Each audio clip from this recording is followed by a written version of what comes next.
Hello, Africa. This is Business Africa, and I am Ignatius Ano. Our top stories. Over $30 billion of special drawing rights allocated to Africa as superpowers move to counter the impact of COVID-19 on African economies. So why is this economic instrument crucial now? The quest for quality cocoa beans boosts organic cocoa farming in Ivory Coast. Farmers in the central part of the world's top cocoa-producing country are cashing in. And a little later, we're in Benin, where a fashion designer is capitalizing on a traditional loincloth to promote the local textiles industry. Details right now. African economies are looking to special drawing right to provide badly needed resources to recover from the hit of the pandemic. The SDRs represent a basket of 5 strong currencies.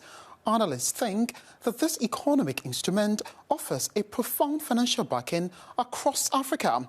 The continent is expected to receive just 6.4% of the proposed $650 billion allocation, heightening calls on wealthier countries to donate their share to low-income nations. Africa needs $285 billion by 2025 to try to get its head above water.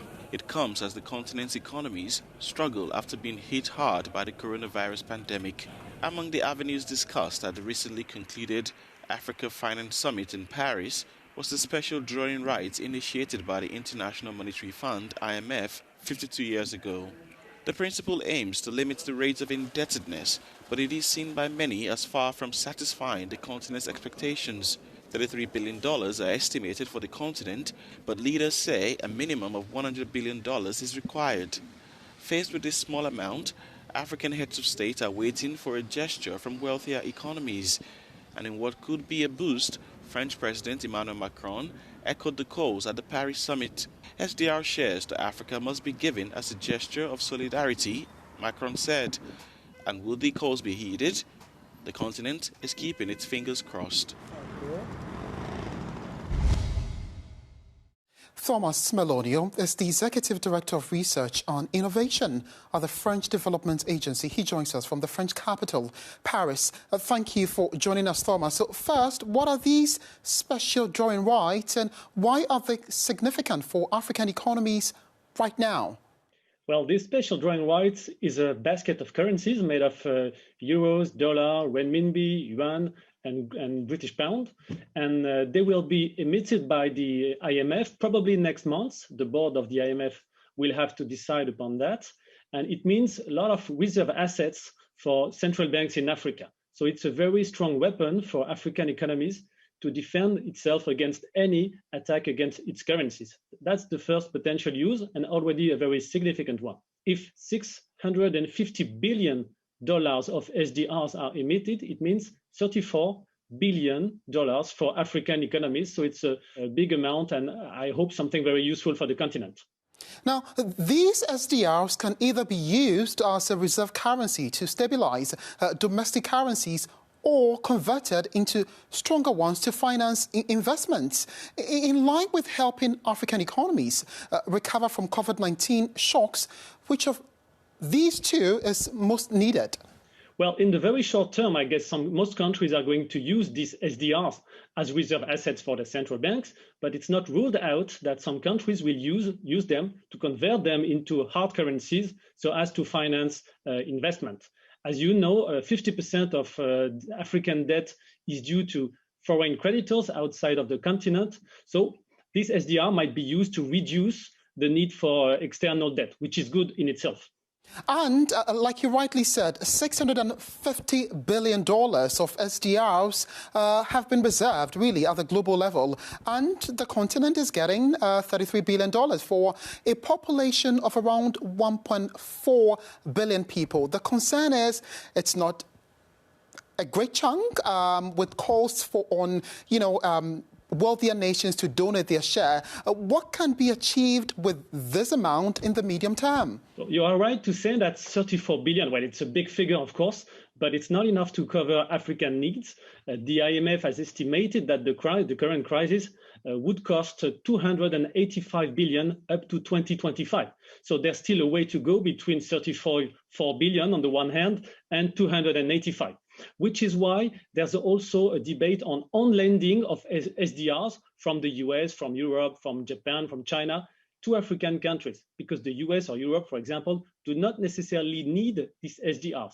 Currently, they can borrow at very favorable rates in euros or dollars. So they might lend these SDRs to the IMF, which can again lend it to African countries.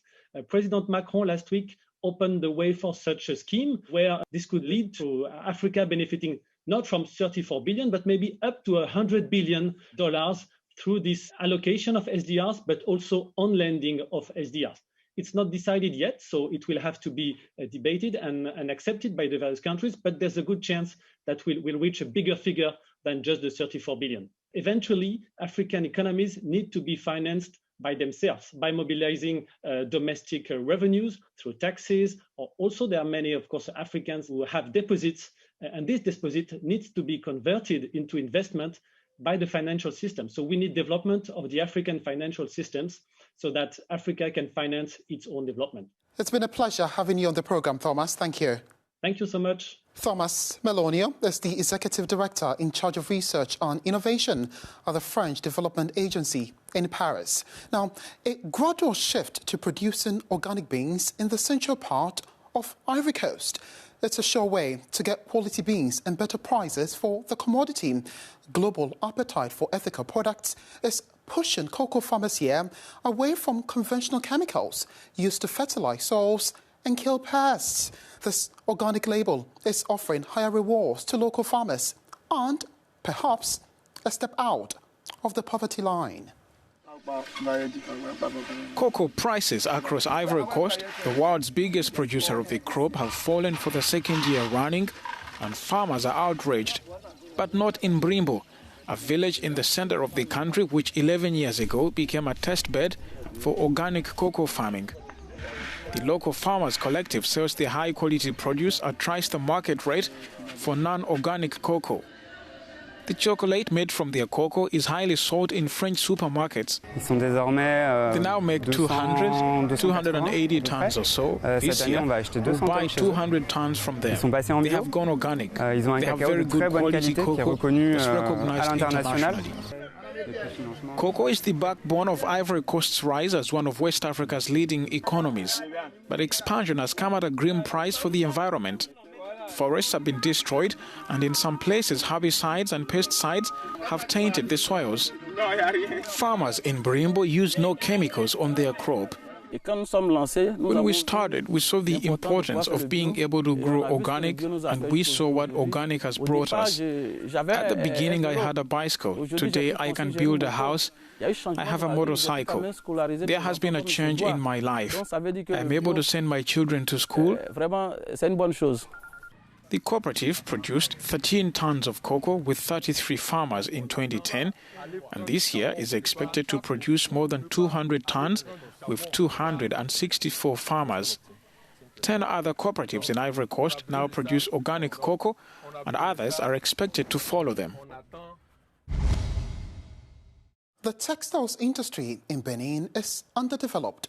Now, that's why the West African nation embarked on a campaign to promote the wearing of local fabrics. We are in Cotonou to meet a fashion designer.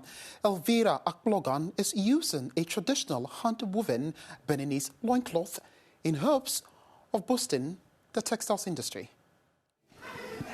In Benin, entrepreneurship in the fashion and textile sector is booming. The desire to consume local products and shifting fashion tastes are said to be behind the boom. Designer Elvira Aplogan's Lawn Edge brand adds a modern touch to Canvo, the woven loincloth of Benin.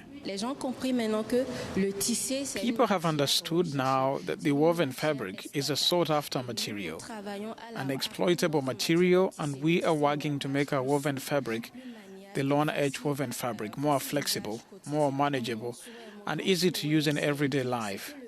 My great wish is that Benin has its own real label, because it is useless to have cotton at home and not to produce fabric.